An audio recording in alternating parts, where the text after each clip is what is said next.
Joining us now is BP Managing Director Bob Dudley. He's in Houston. Mr. Dudley, give us a status report, and when will you know for sure whether or not this top kill is working? Good morning, Harry. The operation of the top kill started yesterday at 1 o'clock Central Time, so we're about 15 and a half hours into it.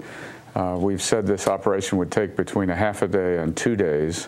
It continues to go according to plan. It's like arm wrestling between two equally strong people, the well and our operations. The teams worked through the night. Secretary Chu was there well into the night last night. And nothing really to report in terms of results yet because it's still ongoing. We've been looking at these live pictures, and I have not had my eyes on them continuously, but it almost looks like there's more oil or there are more leaks now than there were a couple of days ago. Is that possible? What you're seeing there is the heavy muds that have been pumped into the well. So it has a very different characteristics. It's a water-based, non-toxic fluid. It sort of balloons out a lot faster, so it's hard to tell. So that may even be would that be a good sign? Well, it's part of the process. It is too early to tell. What we will see are various things during this operation. Sometimes nothing, sometimes mud, possibly some oil and gas during the 2 days. Right. We've been reading accounts of the days leading up to the explosion from all kinds of news sources.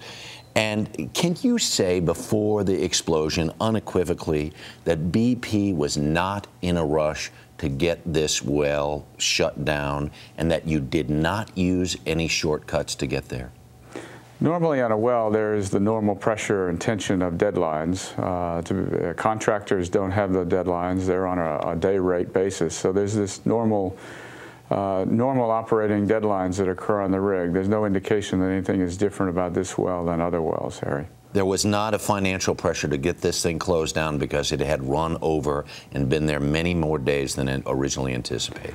You know, once we're into an operation, there's nothing more important than the safety on an oil well, and the guys work and they live out there, and they are not going to do that to put anything of themselves or the other people out there at risk. Last but not least, if this is the plan A to get this thing plugged up right now and it doesn't work, is there a real plan B?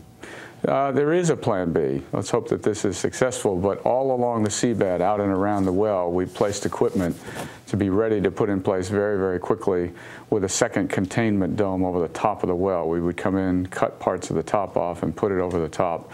That's the next step if this top kill doesn't work. That would allow us to contain and measure the rates of the well. All right, Mr. Dudley, we appreciate your time this morning. Good luck today. Thank you. All right. A lot happens early on The Early Show, weekday mornings on CBS.